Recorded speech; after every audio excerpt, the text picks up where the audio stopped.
Este 23 de marzo Bolivia conmemoró el Día del Mar. En la ocasión, el presidente Evo Morales recordó que el dictador chileno Augusto Pinochet ofreció una salida al Océano Pacífico. Así, el mandatario indígena espera que su homóloga Michelle Bachelet también presente una propuesta. Analistas perciben en las palabras del jefe de Estado boliviano una apertura al diálogo y vuelven a surgir las esperanzas de un acercamiento, aunque de forma paralela el proceso interpuesto ante la Corte de La Haya seguirá su curso. Nuestra corresponsal en Bolivia, Paola Cuentas, tiene toda la información. Paola, buenas tardes en La Paz. Hola, ¿qué tal, amigos de la tarde? Se han cumplido 135 años en los que los bolivianos no tienen acceso soberano al mar. En el discurso del presidente de este país, Evo Morales, se han recordado hechos históricos, pero además el jefe de Estado destacó en esta oportunidad el carácter socialista de su homóloga chilena, Michelle Bachelet. Recordemos. Si un dictador como Pinochet propuso una salida al mar para Bolivia en los años 70, esperamos un gobierno democrático y socialista pueda hacer realidad este derecho en pleno siglo XXI. Quedan otros temas pendientes, el del río Lauca y el de los manantiales del Silala. También queda pendiente que Chile resuelva el trato degradante y humillante al que son sometidos los importadores, exportadores y nuestros transportistas bolivianos. Y sobre las exportaciones, oficialistas sugieren al presidente Evo Morales continuar en la lucha por una salida soberana al mar, pero sin dejar de lado otras alternativas portuarias. Hay que unir los dos océanos, ¿no? Pacífico y Atlántico. Pero por otro lado, también hay que abrir otras regiones de Perú o puertos peruanos para trabajar el tema de exportación. Perú y Bolivia ya avanzan en torno a esta salida portuaria a través de los convenios de Hilo Bolivia-Mar. Pero ¿qué dicen los opositores? Como saben, este es un tema que ha eliminado diferencias políticas. Por ello, ellos apoyan toda acción gubernamental, pero sugieren ajustes en algunas áreas. Desde hace muchos años no tenemos a un cónsul en Chile que sea un diplomático profesional de carrera y que, por ejemplo, deberíamos resolver ese tema porque los diálogos comienzan a nivel institucional. Le daría mucha fuerza a nuestra demanda marítima el hecho de que se demuestre que hay justicia en nuestro país. Entonces, tenemos que trabajar en todos los sentidos para fortalecer la demanda marítima. La demanda boliviana ya está interpuesta ante la Corte Internacional de Justicia de La Haya. Sobre este proceso no hay retroceso, pero sí existe la disponibilidad de diálogo paralelo. Así, el analista diplomático Gustavo Aliaga señala que podría resultar favorable los aspectos comunes entre los mandatarios de Bolivia y Chile, en este caso, el socialismo. Este mensaje que le ha dado el presidente a la señora Bachelet demuestra la buena voluntad de él, que a veces son las empatías que ayudan mucho. Tal vez no tenía esa misma empatía con Piñera. Yo creo que además el mensaje de la presidenta hace una semana, muy bien, Bolivia ha decidido ir por La Haya, está bien, respetamos esa decisión, pero también lo más importante es hacer el diálogo. Yo creo que ellos están conscientes de trabajar sobre el diálogo y lo único que le queda al presidente es hacer las tareas. Y en este panorama, la visita del canciller de Chile a la Corte Internacional de Justicia de La Haya ha generado susceptibilidad en autoridades bolivianas, quienes perciben que Chile pretende negar la competencia, desconocer la competencia de esta instancia judicial. Con todo, el 17 de abril Bolivia presentará su memoria ante el Tribunal Internacional de Justicia, los argumentos históricos por los que consideran que los bolivianos tienen el derecho de una salida soberana al Océano Pacífico. Con esta información, amigos de NTR 24, retornamos hasta el Centro Internacional de Noticias. Los dejamos con más de la tarde. Gracias, Paola. Desde la capital boliviana son las 5 de la tarde y 42 minutos en Venezuela. Vamos a hablar y a desarrollar los últimos acontecimientos en la capital venezolana en segundos con nuestro corresponsal Carlos Eduardo Sánchez, pero antes contarles que la Unión Europea ha hecho un pronunciamiento en los últimos minutos que comienza a circular a través de las agencias internacionales. El Servicio Exterior de la Unión Europea ha hecho público este lunes su sentimiento de alarma y malestar por la treintena de víctimas mortales, centenares de heridos y 1.700 detenidos que, según las cifras, deja hasta el momento el estallido de violencia en el país latinoamericano. La Unión Europea está apesadumbrada por el creciente número de víctimas mortales entre manifestantes, policías, personas ajenas a los acontecimientos, ha señalado un portavoz de la alta representante de la Unión Europea para Asuntos Exteriores, Catherine Ashton. Un nuevo pronunciamiento de la comunidad internacional sobre la situación en Venezuela que se suma al que habíamos reseñado al principio de esta emisión de la tarde con el expresidente peruano Alejandro Toledo, la firma de una carta de 96 mandatarios del mundo del Club de Madrid, en la que exigen el retorno del diálogo entre las diferentes facciones políticas en Venezuela, la liberación de los presos políticos y el cese a la censura e intimidación a los medios de comunicación en el país suramericano. El alcalde de Latillo, municipio también que hace parte de Caracas, y dirigente opositor David Smolansky acudió ante la Sala Constitucional del Tribunal Supremo de Justicia para consignar un documento en el que responde a la demanda introducida por un particular en su contra por su supuesta inacción frente a las protestas en repudio al gobierno de Nicolás Maduro, en las que manifestantes bloquearon calles y avenidas, interfiriendo así en el derecho al libre tránsito por el territorio nacional previsto en la Constitución. En Caracas, Carlos Eduardo Sánchez tiene el reporte. Carlos, buenas tardes, adelante. ¿Qué tal, Carlos? Muy buenas tardes. Un placer saludarte nuevamente desde la capital venezolana. Bien, se trata del sexto escrito consignado por el alcalde del municipio de Latillo, David Smolansky, ante el Tribunal Supremo de Justicia. ¿Qué busca el alcalde Smolansky? Hacerle entender, en este caso, a los magistrados que integran la Sala Constitucional del máximo tribunal de la República, que esta vez, además con el apoyo de los vecinos, que durante los más de 30 días de protestas que se han registrado en el país en contra del gobierno de Nicolás Maduro, en el municipio de Latillo la situación ha sido de absoluta normalidad. Hace referencia puntual a que este municipio no presenta registro de muertes. Vamos a escucharlo.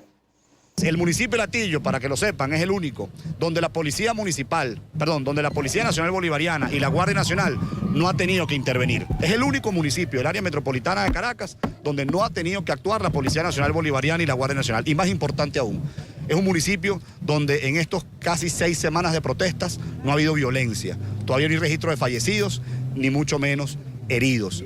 Eso es lo que nosotros hemos demostrado en el municipio de Latillo, con una gestión que ha dado la cara, con un gabinete que siempre ha estado presente con los vecinos, impulsando la participación ciudadana y sobre todo siempre rindiendo cuentas de manera transparente. Bien, y ya les decía que esta vez el alcalde David Smolansky acudió también en compañía de una representación de los vecinos que han manifestado en este documento a los magistrados de la Sala Constitucional del Tribunal Supremo de Justicia que no van a permitir la violación de la Constitución de la República Bolivariana de Venezuela, de la ley vigente y, por supuesto, de la voluntad popular que eligió a Smolansky como la primera autoridad civil del municipio. Escuchemos. La Constitución Nacional y la Ley Orgánica del Poder Público Municipal establece autonomía de funcionamiento, de control, de administración de las autoridades. El alcalde fue electo por 4 años, de forma tal que el Latillo, sobre todo el Latillo en este momento, tiene libre tránsito.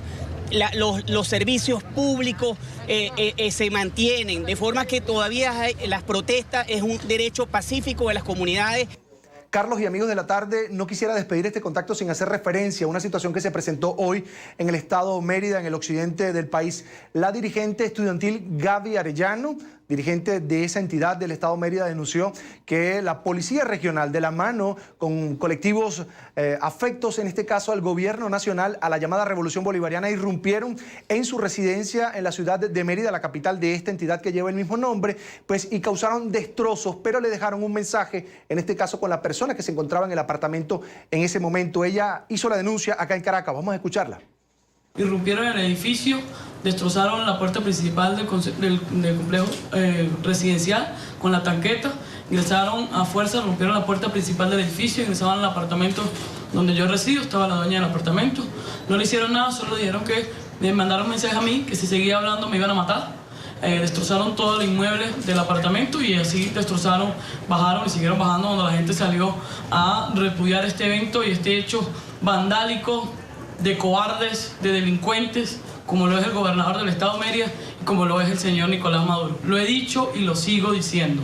No hay suficientes balas, no tiene suficiente cárcel Nicolás Maduro, ni suficiente tanqueta para doblegar un pueblo que no tiene miedo y va a seguir en la calle. Bien, Carlos, amigos televidentes, ante esta situación que se presentó en el estado de Mérida, por supuesto la reacción de la oposición sigue siendo la misma, continuar pues luchando contra lo que consideran en la mesa de la Unidad Democrática, en el movimiento estudiantil, un sistema de persecución contra quienes piensan distinto, contra la disidencia. Es por ahora el reporte que te tengo desde la capital venezolana. Usted tiene mucho más de la tarde por aquí por NTN 24. Será hasta la próxima. Sí, señor, muchas gracias. Desde Caracas. Aumenta a 35 el número de víctimas mortales en Venezuela durante las protestas que se registran en el país desde el pasado 12 de febrero. En la ciudad de Los Teques, capital del estado Miranda, una mujer de 28 años que además tenía 3 meses de embarazo falleció cuando era trasladada al hospital luego de haber recibido 2 disparos. Según el líder opositor y gobernador del estado, Enrique Capriles, la víctima no se encontraba en las manifestaciones, sino que al parecer un hombre disparó varias veces contra la joven cuando bajaba de un autobús. Por su parte, la fiscal general de Venezuela, Luisa Ortega Díaz, admitió que ha habido excesos policiales en el marco de las protestas y aseguró que los funcionarios están siendo investigados. Queremos ver a Nicolás. Hacemos contacto con Alfredo Romero, director del Foro Penal Venezolano. Bienvenido, como siempre, al programa La Tarde de NTN 24. Sí, bueno, buenas tardes y muchas gracias por la llamada y saludos pues, y buenas tardes a toda América Latina, el Caribe, Estados Unidos. Este reconocimiento que hace la fiscal general y el que en las últimas horas hiciera también el comandante de la Guardia Nacional Bolivariana, ¿qué confianza, cómo lo reciben ustedes desde el Foro Penal que han seguido estos casos de represión y de violencia en las calles venezolanas? Bueno, digamos que sí, de alguna forma es un avance, al menos en lo que respecta a que se entienda y se enfrente lo que es un problema tan grave como son los crímenes cometidos por funcionarios policiales y militares, y particularmente violación a los derechos humanos en que han incurrido, y particularmente en lo que respecta a la tortura y tratos crueles inhumanos.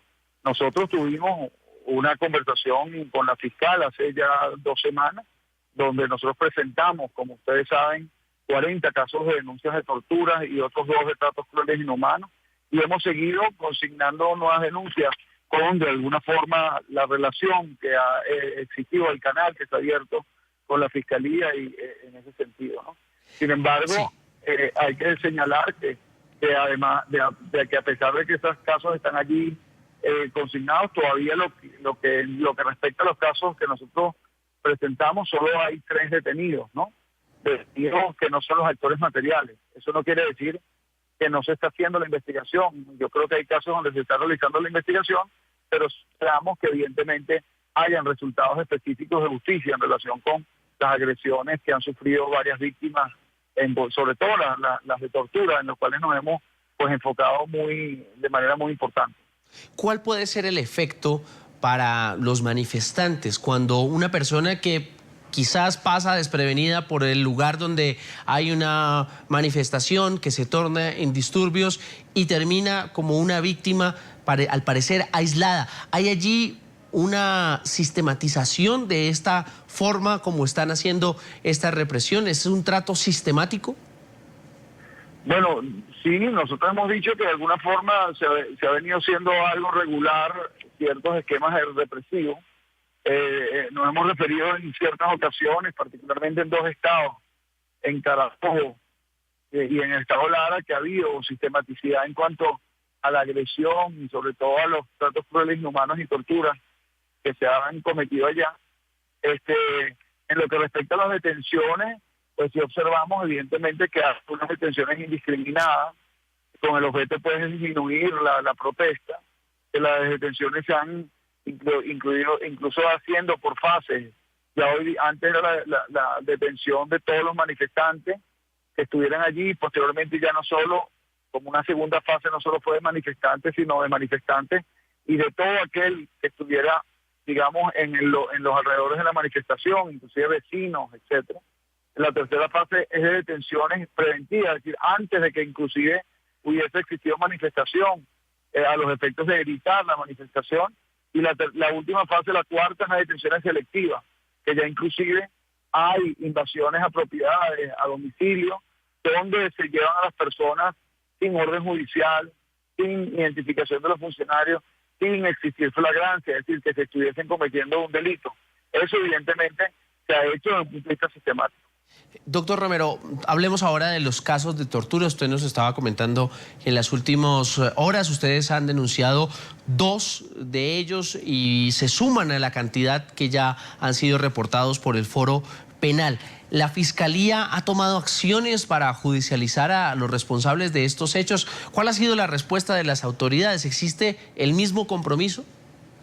Ya, no entendí. Usted me dijo que habíamos anunciado 2 de ellos. Sí, usted en esta entrevista hablaba de 2 casos de torturas. No, 40 casos de tortura hemos anunciado nosotros. Pero los más recientes 2. No, el más reciente son 19 casos que no tuvieron, para sumar 59 casos de tortura. Muy bien. Verificados por el Foro Penal. Muy bien, disculpe entonces, corregimos. 40 que han venido denunciando y los últimos 19 para sumar 59 casos de tortura. Entonces, en ese entendido, ¿cuál ha sido la respuesta de las autoridades? Bueno, como le estaba diciendo hasta ahora, ha habido solo 3 detenidos. Hay un último caso, 3 detenidos con relación a los 40 casos inicialmente consignados, pero 3 detenidos que están detenidos por encubrimiento, es decir, no por ser autores materiales, están relacionados con torturas ocurridas en el estado de Carabobo, en Valencia, particularmente el caso de Juan Manuel Carrasco, que fue violado y así lo denunció, inclusive por primera vez lo denunció en este canal NTN24. Que por cierto quiero decirles que los exámenes médicos forenses que tenemos en nuestras manos consta claramente que hubo violación por parte de Juan Manuel Carrasco. Ahora bien, en este caso solo hay 3 funcionarios militares detenidos que han sido detenidos por encubrimiento, más no por ser autores materiales, lo cual no es malo, o sea, es decir, es un buen paso porque entonces ahora se está realizando la investigación para determinar los responsables directos de las torturas. Ahora bien, hay otro caso que no estaba incluido en los 40 y tampoco en los últimos 19, que es de trato cruel e inhumano, que es el caso relacionado con un estudiante de nombre Jaime Yestica. Jaime Yestica fue objeto hay un video inclusive por las redes sociales donde lo golpean fuertemente varios civiles, incluyendo a un policía del estado Aragua. Ese policía del estado Aragua fue detenido y se le imputó tratos crueles e inhumanos, que es una pena entre 13 y 23 años. Ese sería el primer caso, donde directamente está imputada una persona y detenida, privada de libertad por trato cruel e inhumano, diría yo inclusive en el país, ¿no? Y particularmente en este caso, en estas manifestaciones que se han producido. Eso digamos que es un avance. Nosotros seguimos pues instando y diciendo que se detengan a las personas y se juzguen a aquellas que han sido responsables por trato cruel, inhumano y tortura. Eso no quiere decir que nosotros no podamos posteriormente acudir a otras vías si acaso no hay respuesta rápida a lo que ha venido denunciando el Foro Penal venezolano, pero hasta ahora ha habido, digamos, una comunicación con la Fiscalía y con la Defensoría del Pueblo y de alguna manera la propia fiscal, como ustedes bien lo decían anteriormente, ha admitido que ha habido, llámese abusos policiales, que en definitiva son abusos policiales pero que tienen sus niveles. Hay el abuso policial que es tortura, el abuso policial que es trato cruel e inhumano, el abuso policial que es trato degradante, así como el abuso policial que es exceso de la fuerza, ¿no? Muy bien, agradecemos a Alfredo Romero, director del Foro Penal Venezolano, por acompañarnos en el programa La Tarde de NTN 24. Muy amable, como siempre. Muchísimas gracias. Son 59 casos de tortura los que tiene en su conocimiento el Foro Penal Venezolano contra 4 detenidos por las autoridades en más de 40 días de manifestaciones. Ustedes hagan el balance. Tras los hechos ocurridos el pasado viernes en la sesión del Consejo Permanente de la Organización de Estados Americanos, la representante cubanoamericana por el estado de la Florida, Ileana Ros Lehtinen, criticó fuertemente a la OEA y aseguró que la negativa del organismo a realizar la sesión de forma pública y posponer el debate del tema venezolano es evidencia de que Venezuela dejó de ser un país para convertirse en una gasolinera. Y dijo además que los Estados Unidos debe cancelar los fondos que asigna a esta organización. Nuestra corresponsal en Miami, Paola Serna, tiene más datos y amplía esta noticia. Paola, buenas tardes. Hola, ¿qué tal? Muy buenas tardes. Pues bien, la congresista republicana Ileana Ros-Lehtinen calificó de circo patético la última sesión de la OEA en la cual no se le permitió la palabra a la diputada María Corina Machado. Dijo además que Insulza es un idiota útil que no tiene ni voz ni voto en la organización y expresó la necesidad de que Estados Unidos recorte el presupuesto ante la OEA, que es cerca de un 40% de los gastos de este organismo. Y me da pena que no estamos haciendo casi nada. Primero que dejamos ese circo de la OEA que se dio el viernes, patético, lo que ocurrió ahí.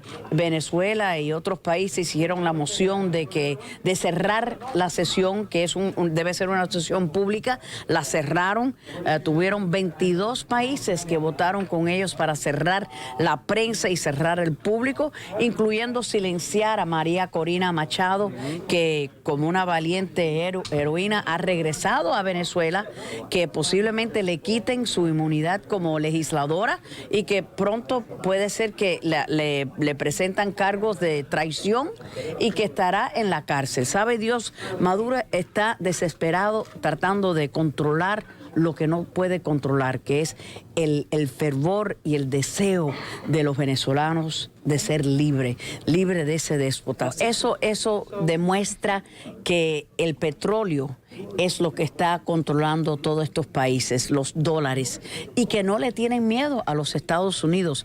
Ya estos líderes de estos países sabían la actitud, el voto y la voz de los Estados Unidos. Pero decían, mira, si a Obama no le importa nada lo que está ocurriendo en Venezuela, ¿por qué nosotros vamos a ser bravos, a molestar a Maduro votando no? Y después no vamos a recibir el petróleo gratis que estamos recibiendo o bien con un descuento tremendo. Así que John McCain dijo de Rusia que es una gasolinera disfrazada como un país. Yo digo que Venezuela es una gasolinera disfrazada como un país. Así que ahora está tratando de hacer distintas cosas, igual que Chávez trató de cerrar consulados en los Estados Unidos para no dejar a las personas votar. Ahora Maduro ha inventado que las personas no pueden aplicar para las visas para poder regresar y visitar. Así que es una manera, cualquier cosa, desesperadamente tratar de controlar lo que él no puede controlar. El pueblo va a ganar, él puede ganar algunas batallas pequeñas, pero la guerra esta la ganan los estudiantes, gana el pueblo noble de Venezuela. Así que los Estados Unidos podemos tener un poder tremendo en la OEA. Nosotros pagamos 40% del presupuesto total de la OEA. Ningún otro país paga la cantidad que pagamos nosotros. Pero ¿para qué estamos pagando todos esos salarios y toda esa burocracia? Tenemos a Insulza, que es lo mejor que se le puede decir, que es un tonto útil, porque no hace nada. No usa su voz, no hace declaraciones, dice que tienen que ser neutral cuando están matando a estudiantes, cuando están votando la prensa, cuando los estudiantes lo que quieren es separación de poderes y respeto a los derechos humanos. La congresista dijo además que continúan trabajando en la búsqueda de un proyecto de ley para sancionar económicamente a todo aquel que viole los derechos humanos en Venezuela. Dijo además que seguirá promoviendo proyectos para que Estados Unidos retire toda la ayuda económica a la OEA. Esta es toda la información desde Miami. Yo soy Paola Serna. Continúen con más desde nuestro Centro Internacional de Noticias. Buenas tardes. Gracias, Paola, por su reporte. Noticia corta antes de la pausa. Tras la represión que han sufrido estudiantes y sociedad civil en Venezuela, el diario El Nacional de Caracas hizo una investigación sobre los equipos antimotines utilizados por la Guardia Nacional Bolivariana. Esta investigación arrojó que las tanquetas utilizadas fueron compradas a la empresa china Norinco. Los vehículos modelo BN4 pesan 2 toneladas, tienen capacidad para 10 efectivos, incluidos piloto y copiloto, y pueden alcanzar una velocidad máxima de 115 kilómetros por hora. El gobierno venezolano cerró en 2012 el trato para la adquisición de las tanquetas BN4 diseñadas para ejecutar acciones antiterroristas de apoyo a fuerzas de infantería y de transporte de tropas y control del orden público. No había noticia alguna de que la compañía hubiese podido vender antes ese tipo de unidades a otro cliente en el mundo. Recuerde seguirnos en Twitter en @NTN24 o en @Cesanal.